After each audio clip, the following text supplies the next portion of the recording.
Tell me again, Maximus. Why are we here? For the glory of the Empire, sire.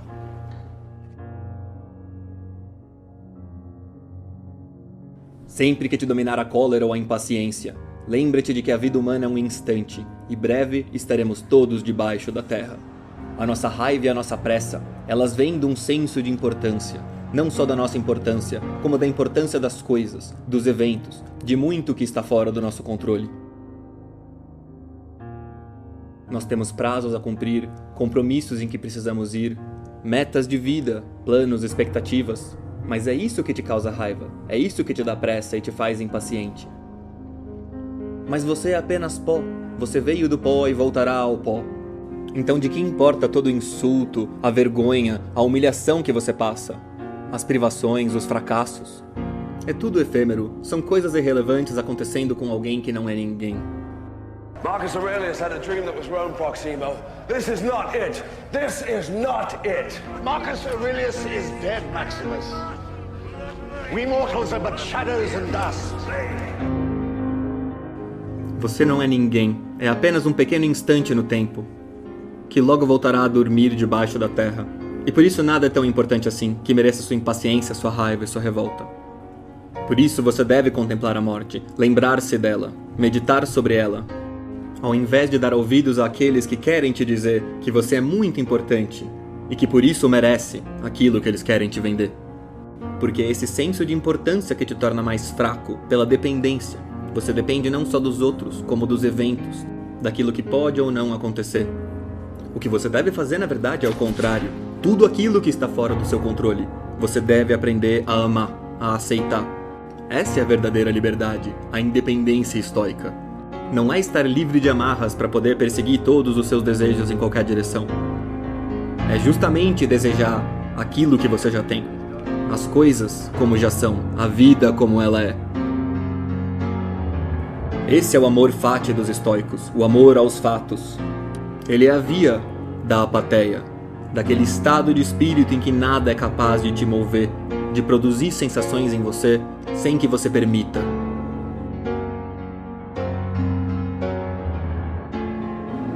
What we do in life echoes in eternity.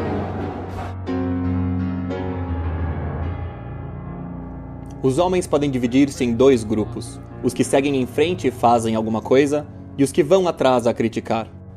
Essa é novamente a questão da sorte e da coragem. É claro que aquilo que estamos fazendo está cheio de problemas e defeitos. Nunca vão faltar defeitos e problemas nas coisas.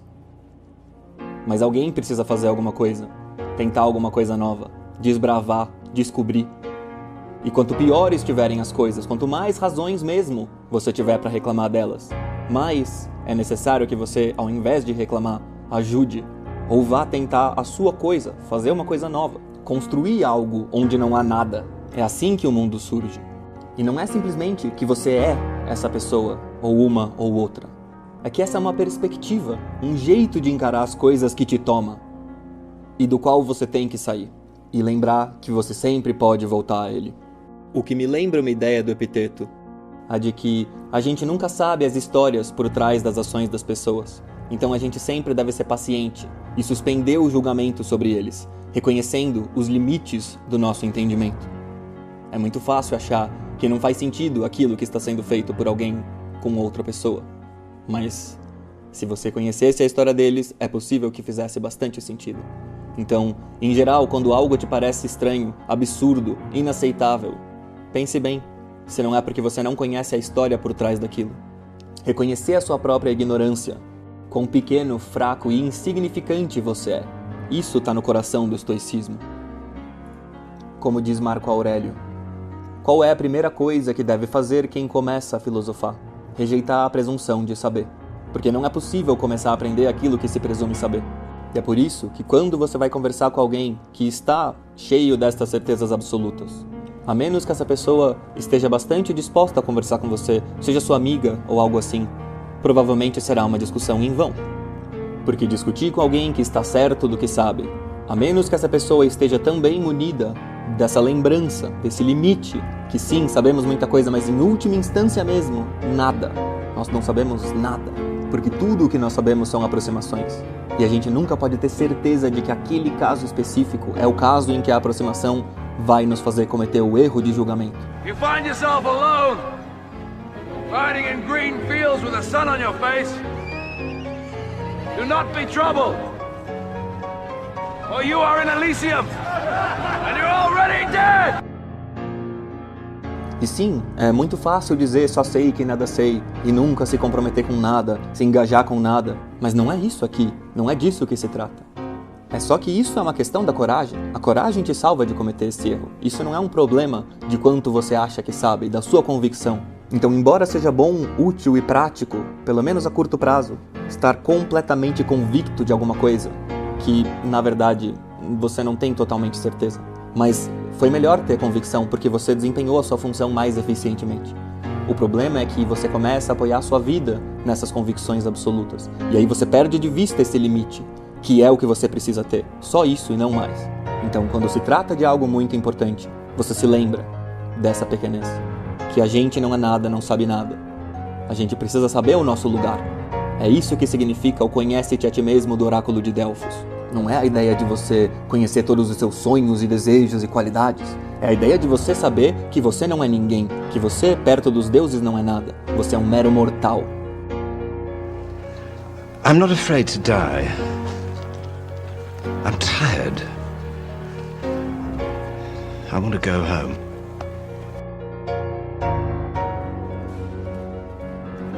Uma nova dor nasce da própria dor. Essa é a ideia de que nós devemos ser capazes de não multiplicar os nossos pesares, porque sempre que algo nos aflige, sempre que sofremos uma dor ou um desagrado qualquer, podemos não só sofrer a coisa, como também sofrer porque sofremos a coisa. Você pode ficar pobre e sofrer porque ficou pobre, apanhar na rua e envergonhar-se disso, sofrer por isso além do golpe que foi sofrido. E não é só com uma dor, mas é toda a frustração. Todo o sofrimento faz parte de um processo que você sofre porque sofre. Afinal, você é uma pessoa importante, como pode você estar sofrendo tanto assim?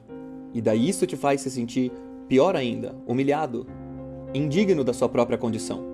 Mas se você lembrar que você não é ninguém, que você é pó, nada é pequeno demais para sua condição, essa ilusão desaparece.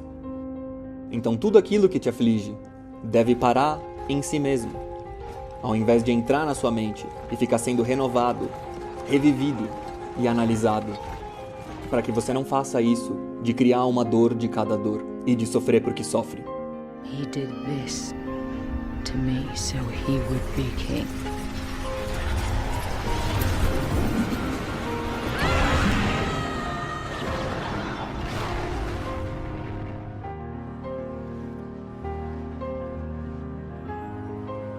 O maior castigo do mal é tê-lo praticado. Eu deixei essa por último porque à primeira vista ela realmente parece um exagero. Mas não é tão simples assim. Essa é uma discussão que acontece na República do Platão, do começo ao fim. Mas no mito de Er, no livro 10, é lá que a gente vê a maior defesa de que é melhor você sofrer o mal do que praticá-lo. Simplesmente porque mesmo que você cometa o mal e não seja pego por ele, o efeito que o mal faz em você, na sua alma, na sua mente, isto é tremendo. E quanto mais você pratica esse mal, pior você se torna, mais você se rebaixa. E é por isso que o Marco Aurélio diz que o melhor modo de vingar-se de um inimigo é não se assemelhar a ele. Porque nunca vão faltar pessoas tentando te rebaixar ao nível delas. E aí vão te dizer que você precisa revidar, que você não pode deixar assim. Mas muitas vezes o melhor que você faz é nem entrar no jogo. É não se rebaixar ao nível do outro. Não virar o monstro necessário para combater o monstro que ele é. It's mine. My precious.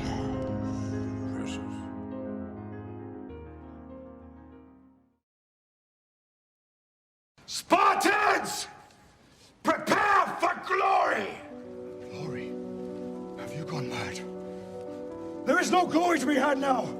Only retreat, or surrender, or death. But that's an easy choice for us, Arcadian. Spartans never retreat. Spartans never surrender.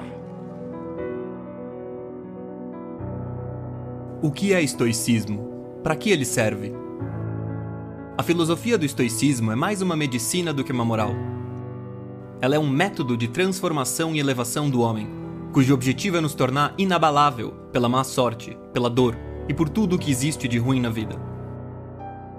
A felicidade digna desse nome é tão somente aquela que nada pode perturbar.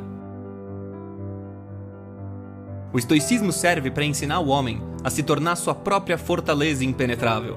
É essa segurança infalível que o sábio estoico chama de felicidade.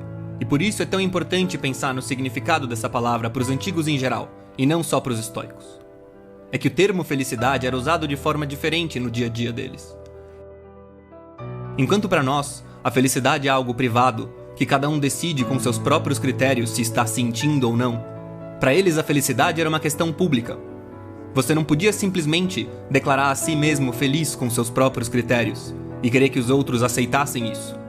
Quem decidia sobre a felicidade de cada um eram os outros, era a cidade. A pessoa era proclamada ou declarada feliz.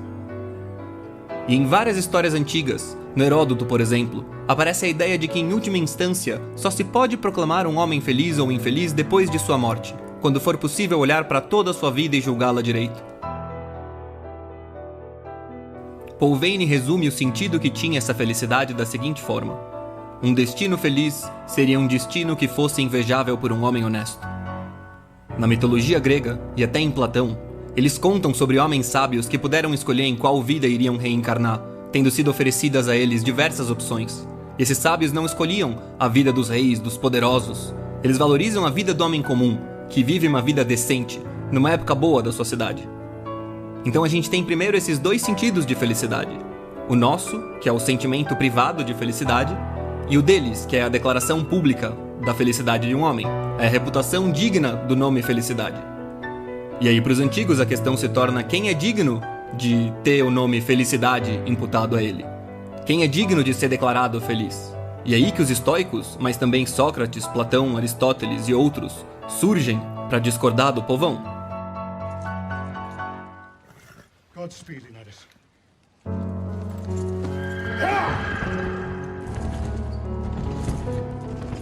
O estoicismo tem muito em comum com os outros grupos filosóficos da antiguidade, e esse núcleo em comum que eles têm, de ideias elevadas, o Paul Veyne chama de dogma socrático. Esses são os principais pontos. 1. Se derrotarmos os prazeres, seremos felizes. 2. Depois do ascetismo, a moralidade. O injusto e imoderado é infeliz. 3. A virtude traz felicidade. O primeiro ponto eu já expliquei nos vídeos anteriores. Para se tornar feliz, ou seja, uma fortaleza impenetrável pela má sorte, as dores, as humilhações e tudo mais, é necessário um treinamento diário, uma disciplina estoica que envolve utilizar a razão para compreender como as coisas são, quão irrelevantes nós somos, enfim, que tudo é uma ilusão, como diz o sábio do Eclesiastes. Até que você eventualmente aprenda a amar as coisas como elas são, o amor fati, ao invés de querer mudá-las. Até que aquilo que você não controla deixe de afetar você, e você aprenda a controlar direito aquilo que você pode controlar. Até que você deixe de se importar com a própria vida e pare de temer a morte. Mas nesse vídeo eu quero avançar os outros pontos. Como que essa superação estoica dos prazeres, essa felicidade do sábio, se relaciona com o ser justo com os outros. Porque nos pensadores estoicos você sempre encontra essa ideia. O bom estoico será um bom pai, um bom filho, um bom marido, um bom cidadão. E ela pode parecer pregação vazia sem algumas considerações. A opinião corrente do povão atribuía a palavra felicidade ao mais poderoso, ao que mais pode cometer injustiças sem sofrer nenhuma, sem que precise pagar a pena, etc. Enfim, aquele que pode fazer o que bem entende e ignorar as consequências. O mais feliz para o povo é o tirano, é o devasso, e nesse sentido a definição dele se aproxima mais da nossa do que da dos estoicos. Em outras palavras, a diferença é que o povão da antiguidade e o nosso povão identificam com a palavra felicidade frequentemente uma vida de prazeres, que é feia e é indesejável para a maior parte das pessoas. Ela não é uma vida admirável. Veja o que Platão diz quanto a isso. Convém recomendar a vida mais bela, em primeiro lugar, porque exteriormente ela prevalece na estima pública, mas também porque se aceitamos provar dela em vez de nos desviarmos dela, ela prevalece também naquilo que buscam todos os homens, mais gozo e menos sofrimento ao longo de toda a vida. Por quê? Por que é melhor ser justo e bondoso, viver dentro das regras da cidade e tudo mais, se nada importa? Children, gather round. No retreat, no surrender. That is Spartan law. É que justamente todas as coisas que você poderia fazer fora da justiça, da bondade, das regras da cidade, em suma, daquilo que estimam os homens em geral, gira em torno dos prazeres, das preocupações que o estoico já prefere evitar. And by Spartan law, we will stand and fight and die. E todas as dificuldades da vida mais bela também giram em torno de coisas que o sábio estoico já precisa enfrentar e superar. O cálculo de custos e benefícios muda completamente. Para que tirar vantagem de outro? Não tem nada que um estoico possa obter disso. E qual o problema de ajudar um outro, de se arriscar por ele quando for correto fazê-lo?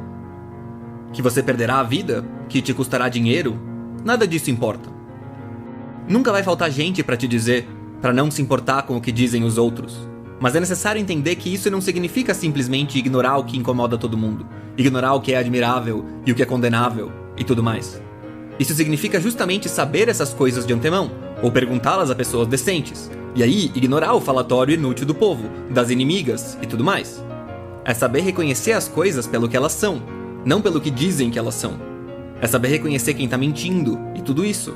E aí, calcular racionalmente o que é melhor, o que é certo, sem se importar com as idiotices que as pessoas dizem. E o ponto é que é perfeitamente racional viver a vida mais bela, mais admirável, quando você entra nesse caminho de se tornar uma fortaleza. Não só porque já está no caminho de qualquer forma, não só porque as opções mais prazerosas e fáceis já te desviam do caminho estoico, como ainda por cima, porque é mais prático e melhor que os outros te estimem, ou pelo menos que não te desprezem. Por exemplo, por mais que o estoico não precise de um amigo, ele valoriza a amizade, e a conduta justa facilita a amizade. O mesmo vale para muitas outras coisas que são estimáveis, que o sábio estoico pode viver sem, mas que prefere viver com, se possível. E a vida justa tende a aproximar essas coisas naturalmente. And all will know that 300 Spartans gave their last breath to defend it.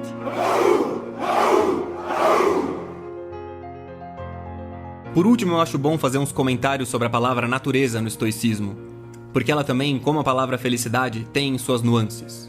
Nas palavras do Paul Veyne, a natureza invocada pelos estoicos é a potência divina e providencial que organizou, num imenso jardim, a terra, suas estações, sua fecundidade, suas espécies vivas. Fez com que os bichos tivessem dentes para comer, pelos para resistir ao frio e assim por diante. Como ela deu ao homem a razão, algo que a razão vê com clareza é um conselho da natureza. É um conselho superior à dor e ao prazer, inclusive. Para eles, a razão mostra o caminho da felicidade, e por isso, ser feliz no sentido estoico é natural. É algo que a natureza nos ensina, nos dando olhos para ver e razão para compreender as coisas. E assim concluir que se fortalecer contra o imprevisível e incontrolável, que o ascetismo e a moralidade, etc., são o caminho da felicidade. Spartans! What is your profession? Queres saber qual é a coisa que com maior empenho deves evitar? A multidão. Eu confesso-te sem rodeios a minha própria fraqueza. Nunca regresso com o mesmo caráter com que saí de casa. É-nos prejudicial o convívio com muita gente. Não há ninguém que não nos pegue qualquer vício, nos contagie, nos contamine, sem nos darmos por isso. E nada há de tão nocivo aos bons costumes como ficar a assistir a algum espetáculo, pois é pela via do prazer que os vícios se nos insinuam mais facilmente. Que pensas tu que eu quero dizer? Que regresso mais avaro, mais ambicioso, mais propenso ao luxo? Mais do que isso. Eu venho mais cruel e mais desumano de ter estado em contato com os homens. É forçoso que os imites ou os odeies. Ambas as atitudes, porém, são de evitar. Ou seja, o ponto não é simplesmente que o estoico é esse semideus capaz de nunca ser afetado por nada. Muito pelo contrário. O estoico é aquele que reconhece, em primeiro lugar, como ele é sensível e afetável pelas coisas, e se afasta dessas coisas, para não ficar se prejudicando por elas. Pessoas que têm que conviver com algo injusto e elas acabam dando um jeito na mente delas de, deturpar as próprias ideias e a própria percepção da realidade para conseguir conviver com aquilo, ao invés de simplesmente se afastar. Refugia-te em ti próprio quanto puderes. Dá-te com aqueles que te possam tornar melhor. Convive com aqueles que tu possa tornar melhores. Mas ele vai além disso. Para ele, não é simplesmente a multidão de pessoas. Ele fala também da multidão de autores, como em outras cartas eu já mencionei. Você deve escolher poucos amigos, poucos escritores, poucas ideias, poucos ambientes. Limitar a quantidade de influências às quais você se expõe, justamente porque o estoico reconhece o próprio limite, a própria humanidade. Ele sabe o seu lugar. Ele sabe que é apenas um homem. E por isso, se você quiser emagrecer, você não vai ficar passeando na seção de doces do supermercado. Você simplesmente não vai passar por lá.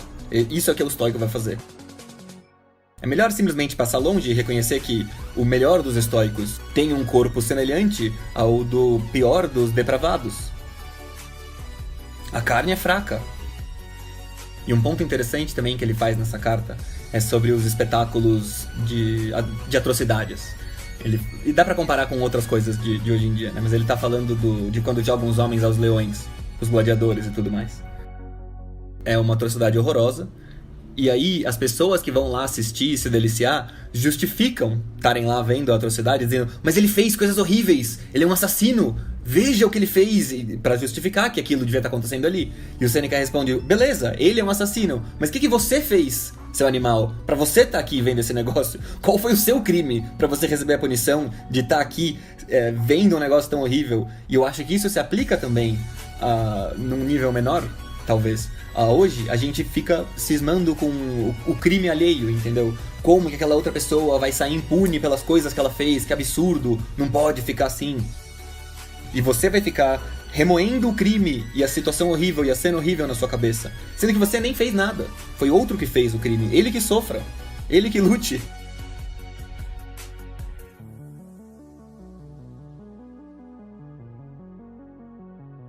Na carta 8, o Sêneca dá sequência ao assunto da carta 7, sobre evitar a multidão. Ele começa com uma objeção hipotética do Lucílio, dizendo assim: então, tu mandas-me evitar a multidão, conservar-me retirado, contentar-me com minha consciência? Que é feito daquelas vossas máximas que nos objurgam a morrer em plena ação? Bom, ao que te parece, eu estou te aconselhando a inércia, ele diz.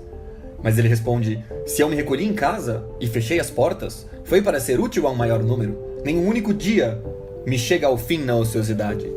Ele fala assim, que você acha mesmo que eu seria mais útil se eu estivesse lá comparecendo como consultor numa citação judiciária, se imprimisse o meu sinete no fim de um testamento, se fosse ao Senado dar o meu voto e o meu apoio a um candidato qualquer? Acredita, os que mais fazem são os que menos parecem fazer. O Sêneca, na carta 8, fala também do estoicismo, da filosofia estoica e do trabalho dele, comparando com o de um médico. Como isso é bastante frequente entre os filósofos estoicos, que a filosofia estoica é vista mais como uma medicina do que uma moral, que ela é vista mais como um meio de se transformar, de se curar, do que um conjunto de ideias, uma teoria.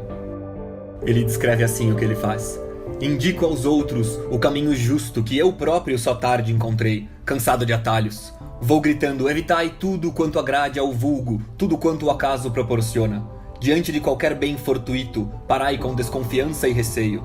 Também a caça ou o peixe se deixa enganar por esperanças falaciosas. Julgais que se trata de benesses da sorte? São armadilhas! Quem quer que deseje passar a vida em segurança, evite, quanto possa, esses benefícios escorregadios, nos quais, pobres de nós, até nisso nos enganamos. Ao julgar possuí-los, deixamo-nos apanhar. Esta corrida leva-nos para o abismo. A única saída para uma vida elevada é a queda. E mais, nem sequer podemos parar quando a fortuna começa a desviar-nos da rota certa. nem ao menos ir a pique, cair instantaneamente. Não.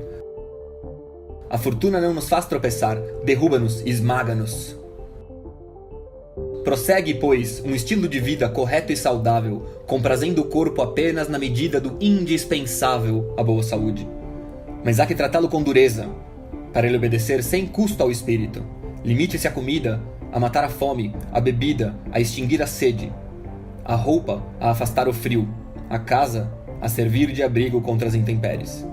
Que a habitação seja feita de ramos ou de pedras coloridas importadas de longe, é pormenor sem interesse. Ficais sabendo que para abrigar um homem, tão bom é o colmo como o ouro.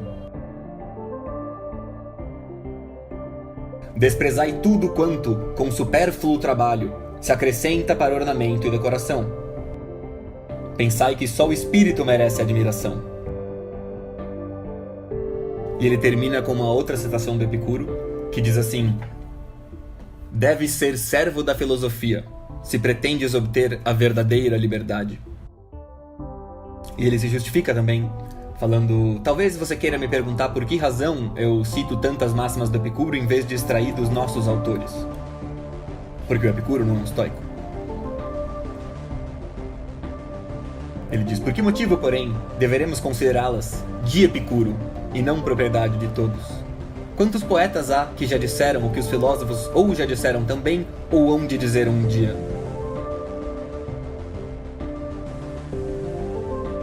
Ou seja, aquilo que você diz não pertence simplesmente a você. Já foi dito antes, será dito depois. É algo que saiu da sua boca. É algo que pousou em você, mas não é seu. Então, de que importa da onde saiu uma frase boa ou uma ideia boa?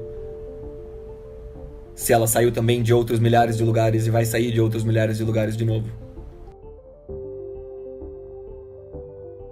Não devemos ter por nosso aquilo que o acaso nos dá. E essas ideias que chegam em nós, difícil dizer que elas não são, em grande parte, algo que o acaso nos dá. Porque você estava no momento certo, na hora certa e, puf, a ideia caiu na sua mão. E ele volta a caracterizar o estoicismo, ou a filosofia estoica, o trabalho dele mesmo, ao trabalho de um médico. O que ele fala, que ele diz é: vou compondo alguma coisa que possa ser útil. Passo ao papel alguns conselhos salutares, como as receitas dos remédios úteis. Conselhos que sei serem eficazes por tê-los experimentado nas minhas próprias feridas.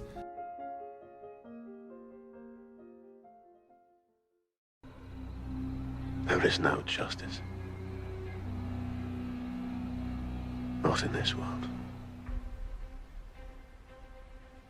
Um espírito superior é capaz de usar utensílios de barro como se fossem de prata. Na carta 5 de Sêneca a Lucílio, ele fala sobre a questão de parecer muito diferente. Ele diz que o próprio nome da filosofia já causa por si má vontade, mesmo se você não tentar ostentar. Então é melhor que você não se afaste dos hábitos comuns da vida, que você não pareça muito diferente. Ele diz assim: sejamos no íntimo absolutamente diferentes, embora na aparência vivamos como os demais. É que o estoico valoriza uma vida que não multiplica os seus problemas com os outros, que não cria inimigos desnecessariamente. E por isso, não chamar muita atenção para si é algo bastante relevante, porque quanto mais atenção você chama para si, mais você faz de si um alvo. E o espírito de comunidade é muito importante para o Sêneca. Ele diz aqui que a primeira coisa que a filosofia nos garante é o senso comum, a humanidade, coisas de cuja prática nos afastará de uma vida demasiado diferente. Devemos nos precaver para que os nossos atos, que desejamos ser merecedores de admiração, não se tornem ridículos e odiosos. Isso é algo que para mim parece muito com a tendência atual de chamar atenção com roupas, e tatuagens, e brincos, e tudo quanto é coisa. E curiosamente é algo que parece vir junto com uma tendência de padronização fortíssima por dentro. Que todos pensem igual, que falem a mesma coisa, que achem a mesma coisa. E aí se distingam apenas em aparência. Cada um tenha seus 500 tipos de brincos e tatuagens e roupas e perfumes e tudo. Mas que por dentro sejam iguais. E aqui o conselho é exatamente o contrário. que você deve sim ser diferente, você deve aprimorar a si mesmo sem se preocupar com se você vai estar sendo parecido ou não com os outros, intimamente. Mas que nas aparências, você se preocupe sim em não chamar muita atenção. Em conseguir se misturar com as pessoas, normalmente. Isso é importante, isso é relevante. E faz parte dessas bagunças que as pessoas fazem com a história de não se preocupar com o que os outros pensam, ou com o que os outros dizem. Num certo nível, é excepcionalmente importante não se preocupar com as besteiras que as pessoas aleatórias dizem. Mas é também muito importante você saber que o que os outros pensam interfere muito na sua vida. Então é muito melhor, obviamente, que os outros pensem bem de você. Ou que nem te conheçam. Mas é mais do que isso. Pro estoico, a vida admirável, e pros sábios da antiguidade em geral, é algo a ser desejável. E não é nem necessariamente para receber a admiração, mas é porque aquilo que ele considera a melhor vida é algo automaticamente admirável. A admiração é sim um bom critério, mas não é a admiração de uma massa anônima de pessoas que aplaudem qualquer besteira. A admiração de pessoas admiráveis também. Isso talvez seja o melhor jeito de avaliar. Então, um espírito superior, sendo capaz de utilizar utensílios de barro como se fossem de prata. Quer dizer, quando você olha, parece que o filósofo estoico, ele é como qualquer um, com seus talheres de barro. Mas quando você vai ver como ele está utilizando, aí você vê a filosofia em ação. Aí você vê o uso correto daquele talher, que é muito melhor do que aquele que utiliza os talheres de prata como se fossem de barro.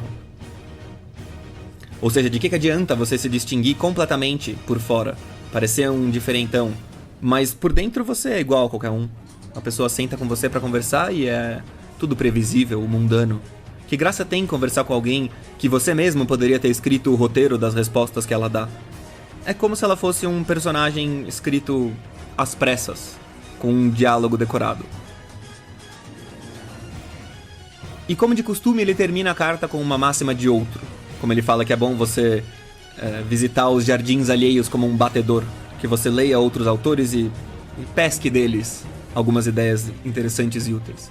E aqui ele pega a ideia do Hecatão, que diz assim: deixarás de ter medo quando deixares de ter esperança. Quer dizer, por que você tem medo? Do que você tem medo? Que alguma coisa dê errado. Se você não tiver esperança que as coisas não deem errado, do que você vai ter medo? Você já incorporou que aquilo vai acontecer. E não é o pessimismo aqui que eu quero dizer. É mais um tanto faz, entende? A história do amor fati. Se você tem que amar as coisas como elas são, tanto faz se elas deem certo ou errado. Vai ser o que é e você vai ter que amar. Então não tem por que ter esperança de nada. Porque se der certo ou se der errado, se der bom ou se der ruim, tanto faz. Ou deve tanto fazer. Essa é a indiferença, o poder da indiferença. Ou da apatia, mais especificamente. Do estado em que nada é capaz de te afetar. Uma indiferença suprema, que é o componente principal, talvez, da paz estoica, da tranquilidade da alma, que o estoico visa. Spring comes, snows melt. That's a threat. I assure you it is no threat. Snows always melt. A via através de conselhos é longa, a através de exemplos é curta e eficaz. Na carta 6, o Sêneca volta a falar da questão da amizade, que é bastante central para os estoicos. Ele diz que uma conversa de viva voz vai ser muito mais útil do que um discurso escrito e que por isso o Lucílio deve ir visitá-lo, para que ele aprenda não só com o que ele escreve nas cartas, mas que ele veja na prática o exemplo que o Sêneca dá, para que ele veja como o Sêneca está e aprenda ao vivo, por exemplo. O que ele quer que o Lucílio veja é uma mudança que se operou nele. E ele não entra em detalhes na carta sobre isso. Ele começa dizendo assim: não garanto nem sequer espero que nada já reste em mim sem necessitar de mudança. Então ele diz que mudou e que ele quer mostrar essa mudança, mas ele fala que não é exatamente uma mudança, que é uma transfiguração. E ele deseja compartilhar com o Lucílio essa súbita mudança operada nele. Mas que ele diz que ele não está se corrigindo, ele está se transfigurando, dando a impressão de que é uma mudança drástica. mas ele não entra em detalhes sobre a mudança e quer que o Lucílio veja ao vivo. E aí ele fala um pouco mais dessa amizade pela qual os homens podem morrer. Uma amizade ligada pela vontade de desejar apenas o bem. E ele menciona também como Platão e Aristóteles aprenderam muito mais com o convívio com Sócrates do que com a doutrina ou qualquer coisa que ele tivesse escrito. Na verdade, o Sócrates, que a gente saiba, nunca nem escreveu nada. Da mesma forma, os discípulos de Epicuro e a escola epicurista aprendeu com o convívio direto com Epicuro. É assim que se compreendeu mesmo o que ele dizia e que se viu como na prática ele vivia de acordo com o que ele dizia e que funcionava. Da mesma forma, ele quer que o Lucílio possa aproveitar o Sêneca, que o Sêneca possa ser útil ao Lucílio dessa forma. Mas ele diz também assim, que eu não quero a tua presença apenas para que tu aproveites. Ambos podemos ser muito úteis um ao outro. E no fim, ele termina com uma máxima do Hecatão novamente. Queres saber o que lucrei hoje? Comecei a ser amigo de mim próprio. Muito lucrou, o Sêneca diz. Deste modo nunca estará sozinho. Um tal amigo, fica sabendo, toda gente pode o ter. Queres saber qual é a justa medida das riquezas? Primeiro, o que é necessário. Segundo, o que é suficiente. Nesse vídeo eu trago não simplesmente as máximas, mas também as principais ideias que o Sêneca apresenta nas cartas a Lucílio, que são consideradas a principal obra que sobreviveu dele. Na primeira carta, ele diz o seguinte: concentra e aproveita todo o tempo. Dê o justo valor ao tempo e preenche todas as suas horas. Se tomares nas mãos o dia de hoje, conseguirás depender menos do dia de amanhã. De adiantamento em adiantamento, a vida vai se passando. Nada nos pertence, Lucílio. Apenas o tempo é mesmo nosso. A ideia dele aqui não é de simplesmente fazer uma listinha de afazeres do dia para fazer todos eles o mais rápido possível e sobrar o máximo de tempo para você. Mas é o de ter consciência do que você está fazendo. A cada momento, ter certeza de que é aquilo que você queria estar fazendo mesmo, que você quer fazer, que você tem que fazer. E aí você preenche o dia com essas coisas. E isso é o que garante que você vai avançar mais e mais aqueles que são os seus propósitos, tendo consciência de quais eles são e fazendo aquilo que é necessário. E esses momentos que a gente perde, supostamente para aproveitar, para curtir, relaxar e descansar, na verdade eles em geral não servem para isso. A gente continua tão estressado e tenso quanto estava antes, tão cansado quanto estava antes. Então eles só servem mesmo para perder tempo. É esse tipo de momento que não tá nas nossas mãos e que a gente precisa remover e fazer aquilo que a gente realmente quer fazer, sem a desculpa de que vai ser melhor a gente não tá fazendo aquelas coisas e se largar à deriva fazendo qualquer atividade que absorva a nossa atenção. Na segunda carta, a ideia principal é sobre as viagens. Ele diz assim: não viajas continuamente, nem te deixas agitar por constantes deslocações. Um semelhante deambular é indício de uma alma doente. Ele usa essa ideia das viagens não só literalmente para o deslocamento, mas também para você não ficar indo atrás de muitos autores com muitas ideias diferentes e se metendo em tudo quanto é filosofia e ideologia. A ideia dele é que você escolha alguns poucos autores e você mergulhe neles. Assim como você escolha o lugar certo para se viver e fique nesse lugar, ao invés de ficar se metendo a viajar para todos os cantos. Provar muita coisa é sintoma de estômago embotado. Quando são muitos e variados os pratos, eles só fazem mal ao invés de alimentar. Eu acho essa ideia importante. Em geral, culpam os autores pelas besteiras que se dizem em nome deles. Mas a verdade é que quase sempre o problema poderia ter sido resolvido se a pessoa falando besteira tivesse lido direito aquele autor. Mas ao invés disso, ela estava lendo 1000 outras pessoas falando dele e falando de outras coisas. Então, para seguir esse conselho, você escolhe 2, 3 autores. O ideal seria 1, mas vamos ser razoáveis aqui e considerar uns 2 ou 3 autores. E você sempre, pelo menos por anos, você se foca nesses caras. E você aprende bem como eles pensam e quem eles são. e você busca suas respostas neles. E quando você estiver cansado de um, você move pro outro e do outro pro um, mas sem se distanciar para ouvir as vozes, a multidão de sábios do mundo. E o Sêneca também dá um conselho pro Lucílio sobre o que fazer com esses estudos diários. Ele fala que todo dia ele guarda uma máxima sobre o que ele estudou. E a máxima daquele dia foi o seguinte: queres saber qual a medida justa das riquezas? Primeiro, aquilo que é necessário. Segundo, aquilo que é suficiente. A terceira carta é sobre amizade. Ela começa com um evento curioso, porque o Lucílio, supostamente, o Sêneca conta isso na carta, que o Lucílio teria dito para o Sêneca entregar uma carta para um amigo dele, que viria lá buscar, mas que ele não conversasse sobre o Lucílio com esse amigo. E aí o Sêneca fica um pouco indignado, de pô, você diz que o cara é amigo, mas você tá falando para não falar sobre você com ele, então ele é amigo ou não é? E daí ele fala assim: após o início da amizade, há de ter confiança, antes sim é que se deve ajuizar. O ponto dele é que você deve ser muito desconfiado e sério com relação a com quem você faz as suas amizades. Mas quando você faz as amizades, é aí que o cara já passou. É justamente para isso que você precisa ser tão severo quanto aos critérios. Para que depois você possa se soltar. Para que daí você possa, e na verdade é o seu dever, se soltar. Pensa longamente se alguém é digno de que o incluas no número de teus amigos. Quando decidires incluí-lo, então recebe-o de coração aberto. E fala com ele tão à vontade como com ti próprio. E talvez a gente não queira ir tão longe quanto o Sêneca. Eu, pelo menos, tenho um pouco de receio de recomendar a alunos que eles simplesmente descubram quem é amigo e confiem em tudo, 100%. Porque esse é o conselho do Sêneca mesmo. Ele chega ao ponto de dizer que você deve viver de tal maneira que não tenha que confiar a si mesmo, nada que não confiaria a um amigo. Quer dizer, tudo aquilo em que o seu amigo pode te trair, você também poderia se trair.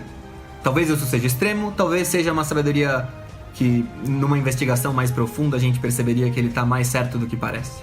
Mas ele avança falando dessa dicotomia de não confiar em ninguém versus confiar demais em todo mundo. Ele fala que não devemos fazer nenhuma coisa nem outra. Qualquer delas, ou confiar em todos ou não confiar em ninguém, é um erro. Apenas diria que a primeira é um erro mais honroso, e a segunda um erro mais seguro.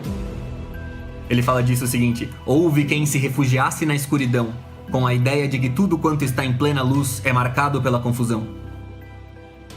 Ou seja, que o cara que não confia em ninguém, ele não confia em ninguém porque, teoricamente, seria melhor pra ele. Mas ele acaba se ferrando mais em não confiar em ninguém. Ele acaba se metendo mais na escuridão, que seria o problema dos traidores, nessa metáfora.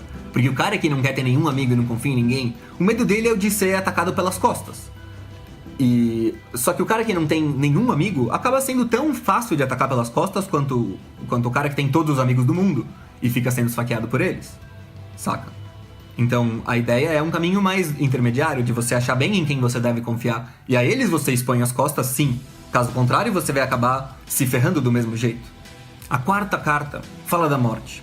Nenhum mal é verdadeiramente grande quando é o último. Ninguém pode obter uma vida segura se continuamente pensar em prolongá-la. Se considerar entre os bens mais preciosos um grande número de anos. Quer dizer que se você quiser viver mais, é melhor você não tentar viver mais. Se você quiser buscar a felicidade, é melhor você não buscar a felicidade.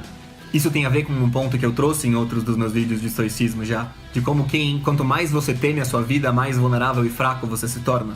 Aqueles que não temem nada nem ninguém, muito menos a própria morte, esses se tornam os senhores dos outros. Porque eles atacam e eles tomam riscos e acabam dando certo porque os outros agem como covardes de sua perspectiva. Porque eles amam a vida. Mas em graus menores isso também funciona. Quanto mais medo de perder você tem, mais você tá com as mãos amarradas e acaba perdendo por causa deste medo. Mas o estoicismo, Sêneca chega a um ponto mais extremo até, de que você precisa ser capaz de desprezar essas coisas. Você precisa não dar valor nenhum à vida, porque você pode perdê-la. Não é só o de não se importar tanto, é o de dar zero valor. É difícil, você dirá, levar o espírito a conseguir desprezar a vida. Mas tu não vês como, continuamente, ela é desprezada por motivos fúteis? Esse ponto do Sêneca é excelente. Olha em volta, quantos não tiram a própria vida por terem sido traídos, não terem passado numa prova, ou qualquer outro motivo muito mais fútil do que a filosofia. Ele diz que, você acha mesmo que a virtude é incapaz de conseguir aquilo que um terror ou um pânico consegue? ou seja, desprezar a própria vida.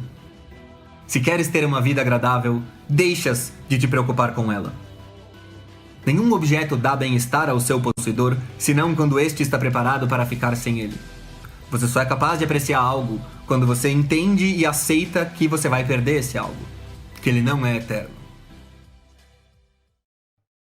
Só há um caminho para a felicidade: renunciar às coisas que não dependem de nossa vontade.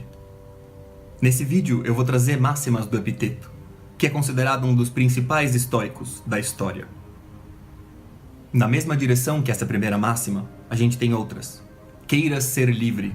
Para essa liberdade, só há um caminho: o desprezo das coisas que não dependem de nós. Essa ideia consiste em perceber que existe muito que a gente não controla no mundo.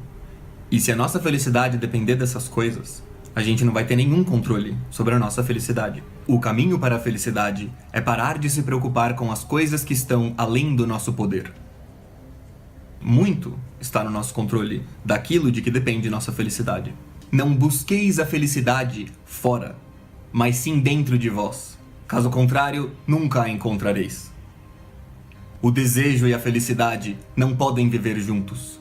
Nós podemos racionalmente entender como as coisas funcionam para parar de dar importância àquilo que a gente não controla e começar a dar mais importância naquilo que a gente controla. Parar de temer aquilo que não está no nosso poder e de depender dessas coisas. É por isso que você busca a felicidade dentro de você. É porque você controla o que está dentro de você, o que está fora não. E além disso, é óbvio que quão triste ou quão feliz você fica com algum acontecimento depende em grande parte de você. Essa ideia de que o dinheiro não traz felicidade, com certeza é meio besta. Mas ao mesmo tempo, é bom não esquecer que também é muito fácil não ter nenhum problema material objetivo. Quer você seja muito rico ou quer você seja simplesmente uma pessoa de classe média normal, que também não deve estar passando nenhuma necessidade extrema. Nesses dois casos, você é de certa forma rico. Para alguém miserável, o classe média está reclamando de barriga cheia, da mesma forma que se um rico tiver em depressão. É que é muito fácil botar fora da gente o lastro da nossa felicidade. E quanto mais dinheiro a gente tem, quanto mais poder a gente tem, mais provável da gente fazer isso, achando que não tem problema, porque a gente vai conseguir. A gente vive conseguindo aquilo que a gente quer. Mas não é assim que funciona. O que importa não é o que acontece, mas como você reage. Se um problema possui solução, não há por que se preocupar com ele. E se ele não possui solução, de nada adianta se preocupar com ele. No Encheiridion, também conhecido como Manual de Epiteto, a filosofia estoica é apresentada não simplesmente para aquele que nunca a viu, mas para aquele que já tem uma boa noção. E lá você encontra as ideias condensadas, sintetizadas, mas muito bem explicadas. Logo no começo, no que diz respeito a isso de identificar aquilo que a gente controla e aquilo que a gente não controla para pautar as nossas coisas, a nossa vida naquilo que a gente controla. Ele diz o seguinte: das coisas existentes, algumas são encargos nossos e outras não. São encargos nossos o juízo, o impulso, o desejo, a repulsa. Em suma, tudo quanto é ação nossa. Não são encargos nossos o corpo, as posses, a reputação, os cargos públicos, tudo quanto não seja ação nossa. Ter com que a nossa felicidade dependa demais dessas coisas, como quem vence um cargo público, como o que acontece com o Ocidente, com se a nossa reputação foi bem ou mal em tal ou tal lugar, é pedir para se tornar infeliz. É melhor, se possível, dar um jeito de não se importar com essas coisas e focar naquilo que a gente consegue controlar, como, por exemplo, repulsa, desejo, impulso, juízo. Tudo aquilo que diz respeito a essas coisas que nos causam infelicidade, a gente controla. Então a gente deve dar um jeito de suprimir quando ela tem um efeito negativo. Então, por exemplo, o juízo. Ficar julgando os outros, procurando defeito em tudo quanto é coisa. Isso é nocivo a você e você controla. Por isso você deve, quando isso acontece com você, se voltar para si mesmo e procurar os seus problemas, ao invés de ficar olhando para os dos outros. Você não pode mudá-los, eles mudam se quiserem. Mas você controla você e pode aprender a não se preocupar e não sofrer por causa desses problemas alheios, dos quais você estaria reclamando se não tivesse ouvido o sábio do estoicismo. Deixe sua filosofia lidar com suas próprias falhas, ao invés de ser uma maneira de reclamar dos erros dos outros. como diz o Sêneca. A direção adequada da filosofia é focada para dentro de nós, para nos tornarmos pessoas melhores e deixar que as pessoas façam o mesmo por si mesmas. Mas é mais do que isso. Ele fala que se a gente ficar confundindo aquilo que é do nosso poder e que não é do nosso poder, se a gente ficar achando que controla aquilo que não controla, a gente vai criar entraves pra gente mesmo e a gente vai criar inimigos. Porque a gente vai começar a querer controlar coisas que dependem dos outros. E eles não vão gostar. E a gente nem vai conseguir impor essa nossa vontade. A gente só vai multiplicar os conflitos desnecessariamente. E por isso, o estoico produz menos inimigos. Porque ele sabe aquilo que é dele e aquilo que não lhe concerne, aquilo que não está no seu poder. E que seria, de certa forma, insolência querer se meter nessas coisas. Pedir para fazer inimigos. Não procure fazer com que as coisas aconteçam exatamente como você deseja. Deseje que tudo aconteça da forma como acontecerá e sua vida fluirá bem. Mas como é possível? Soa bem no papel. Parece ótimo. Mas como você faz? Qual é o trabalho mental interno? Onde você vai com a sua cabeça? No que você pensa? Para ser capaz de contemplar essa questão.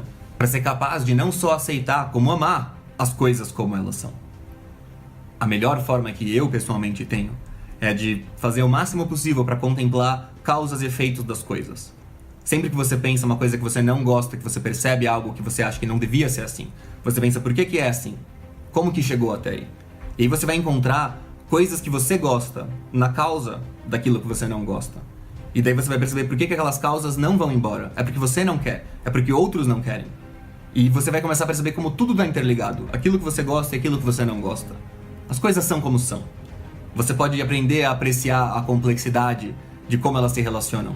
Ou você pode ficar sofrendo com aquilo que você foca e que você não gosta.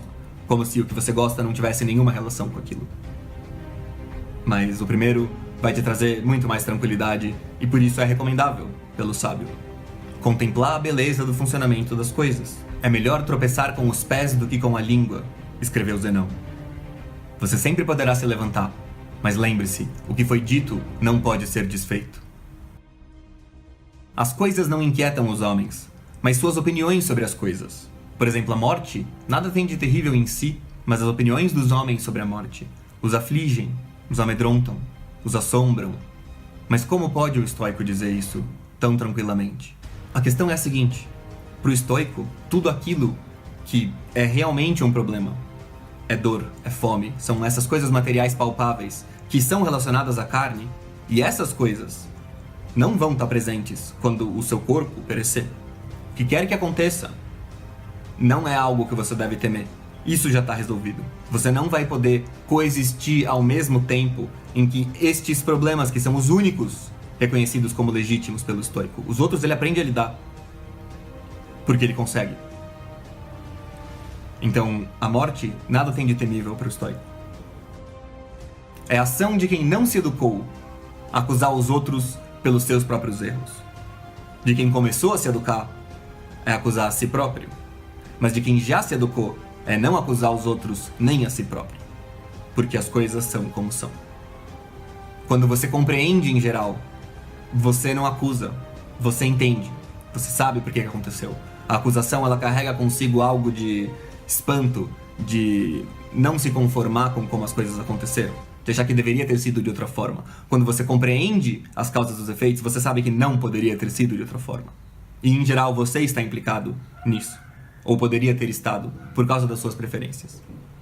E por último eu queria trazer uma máxima também clássica, uma ideia de por que é mais importante evitar a dor do que obter o prazer.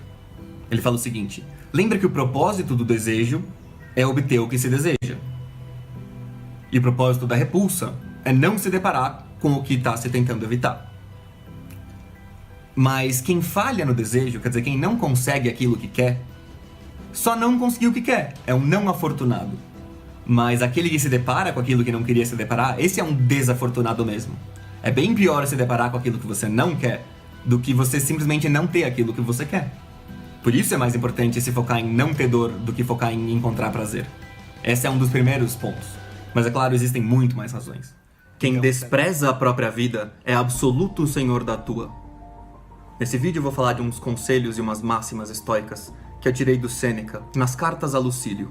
Essa ideia de que quem tem menos medo controla aquele que tem mais medo, eu gosto de ver ela na questão das brigas de escola, especialmente. Quando a gente pensa em brigas, a gente tende a pensar automaticamente que o mais forte ganha a briga. Mas não é isso. Quem ganha é quem tem menos medo, quem é mais inconsequente. O cara que não tá pensando na bronca que ele vai tomar dos pais, na suspensão que ele vai tomar da diretora, em como isso pode afetar o futuro profissional dele. Esses são os fatores mais determinantes. Como a pessoa encara isso, não a força física, mas a força psicológica. Quanto mais importância você dá para sua própria vida, mais fraco você fica, mais incapaz de arriscar você fica. Cada momento de insatisfação, cada vez que você é contrariado, tudo isso é capaz de te gerar desconforto, incômodo, de alterar o seu comportamento. Então, é uma fraqueza. É o se importar com qualquer coisa. Se importar com você demais é o epítome desse problema. Quanto mais você se importa com as coisas em geral, mais você fica escravo do que acontece, do futuro, das possibilidades. Quanto menos você se importa com tudo, mais senhor você é de si mesmo e das próprias sensações. Um dos ideais de filósofos estoicos, como Sêneca, é de alcançar a apatheia, de alcançar o estado em que nenhum pathos é capaz de te afetar. Mas são essas forças que tomam a gente e agem por nós. Quando você fica furioso, é como se essa força que não é você te tomasse e te controlasse. Então a ideia traduzida para os nossos termos seria essa de você conseguir não ser afetado pelas suas próprias emoções, ou ser afetado o mínimo possível. Porque quando você pensa em tentar ser mais feliz, você pode pensar em querer maximizar quantas vezes você sente prazer, mas para pensadores como eles, quanto mais acostumado você tá a não ter muito prazer, menos você vai sofrer com as instâncias de desprazer. A ideia é se acostumar com um nível base de neutralidade que não seja prazer, mas que seja agradável o suficiente. Um jeito de viver que você não fica sentindo vontade de ter mais prazer. E você não fica sendo afetado demais pelo desprazer que aparece. Dá pra comparar isso com o que eles falam sobre o passado, o presente e o futuro. A ideia de viver no presente. Tem gente que ouve isso e já acha que é pra sair pra fazer festa e fazer bagunça. Não é isso que essa ideia quer dizer, pelo menos não aqui. A ideia é de que a gente sofre porque a gente tá atualizando as nossas memórias ruins, ou porque a gente tá antecipando coisas que vão acontecer ruins no futuro. Mas no presente, a gente não é capaz de sofrer. O momento exato, ele é o que é. Ele não significa nada. É, na verdade, aquilo que a coisa significa que traz sofrimento pra gente. Quando você bate o pé, é só uma dor, não é um sofrimento. Mas se você quebra o pé, você pode sofrer porque você vai pensar nas consequências que isso vai ter depois. Você se acostuma menos com as coisas boas e as coisas ruins te afetam menos. Quando você não se importa com o que vai acontecer com você, o que isso faz? Isso tira um monte de amarras de você, que torna você muito maior do que o seu oponente. Então, essa é uma das coisas que me preocupa um pouco nas tendências atuais, não sei quão velhas elas são, mas essa tendência da mídia e da gente mesmo quando usa as próprias mídias, de fazer discurso apocalíptico, de exagerar quão ruim as coisas estão indo, como tudo vai mal e que destruição que é e tudo vai dar errado, ou que nós precisamos salvar e só quando mudar um monte de coisa as coisas vão ser boas o suficiente. Não é assim que você deve pensar. As coisas são como são. Você precisa trabalhar em você mesmo para que você seja capaz de aceitar as coisas como elas são. O amor fati, o amor às coisas como elas são. Esta é a chave da tranquilidade que você precisa, como um estoico. A ideia de que você vai gostar das coisas como elas são, tanto quanto você gostaria se elas fossem exatamente do jeito que você as quer. Porque em última instância, não importa quantas coisas mudem, não importa quão melhor as coisas fiquem, você vai sempre se sentir com essa mesma insatisfação enquanto a sua expectativa não corresponder à realidade. Por isso, o verdadeiro inimigo é a expectativa, e não a realidade. O trabalho interno que você faz está em coisas como, ele diz, refletir sobre aquilo que ajuda a encarar a indigência. Ou seja, ao invés de ficar pensando nessas coisas maravilhosas que talvez você vá ter algum dia, que você pense em como não será tão ruim se você perdê-las todas. Ele fala de aprender a coabitar consigo mesmo. Eu gosto de pensar nisso no exemplo de uma fila. Sabe quando você tá numa fila de 30 minutos? Dependendo de quão ansioso e quão apressado você tá naquele dia, você pode acabar sendo tomado por bastante raiva, por emoções fortes. E o trabalho interno que você deve fazer pra vida é análogo àquele que você faz pra ficar na fila em paz, com tranquilidade. Você simplesmente coexiste consigo mesmo. você precisa se sentir pleno consigo mesmo, num sentido que vai muito além dessa história de eu não preciso de namorada, não preciso de namorado, não. O ponto é você não ter nem ninguém, nem nada. Mas isso não deveria ser nada negativo. Nenhuma calamidade tá te assolando. Fazer esse trabalho pra encarar o cotidiano, as situações que nem são tão ruins assim, como algo mais neutro, como algo que não te afeta, isso não é muito impossível. A ideia de querer fazer isso já é bastante forte para conseguir te empurrar e conseguir um certo progresso nessa direção. E um jeito também de coabitar consigo mesmo é você ter assuntos nos quais você gosta de pensar. Então, você tá desocupado, você tá numa fila, preso, você para e pensa sobre aquele assunto. Você lembra das reflexões que você estava tendo da outra vez que você pensou nele, e você vai construindo ali uma ideia, ou cria uma história, não precisa ser uma teoria ou reflexões. Algo assim, crie algo que você possa fazer dentro da sua mente que seja independente de todos os objetos externos e pessoas externas. Porque é importante você ser senhor de si nesse sentido. E por último eu trago um conselho do Epicuro, que eu já trouxe aqui como um cara ruim a partir das reflexões do Olavo, mas como eu falei daquela vez, eu não conheço muito bem o Epicuro, então aqui ele não é um vilão, aqui o Epicuro é um cara que tá nos conselhos do Sêneca, e é um bom conselho que ele dá. Ele diz que nós devemos escolher um homem de bem, um homem admirável, e a gente vive como se esta pessoa nos estivesse observando, porque isso nos faz agir de forma muito mais admirável. A ideia de que alguém que nós admiramos e amamos está nos observando ajuda a gente a não ser levado por emoções que são vergonhosas, por coisas que nos fazem mal e que ainda nos vão trazer vergonha depois da gente se deixar afetar por elas. Então essa visão daquela pessoa que a gente ama e respeita, essa visão do homem de bem que a gente tem como exemplo, ela ajuda bastante você a se controlar nessas horas. Mas é isso, espero que vocês tenham gostado desse vídeo um pouco diferente. Falou galera, até o próximo.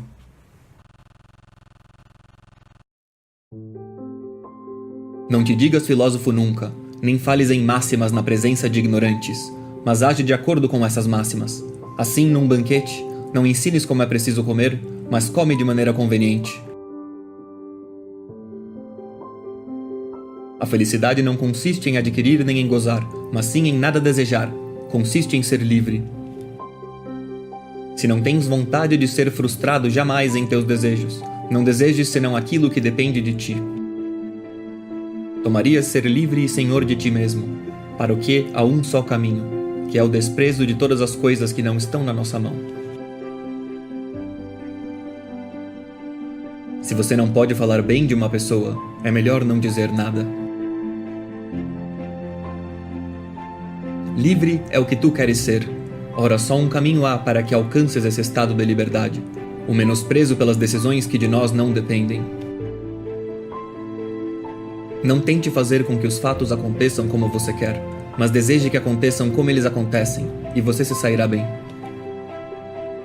Os homens são movidos e perturbados não pelas coisas, mas pelas opiniões que eles têm das coisas.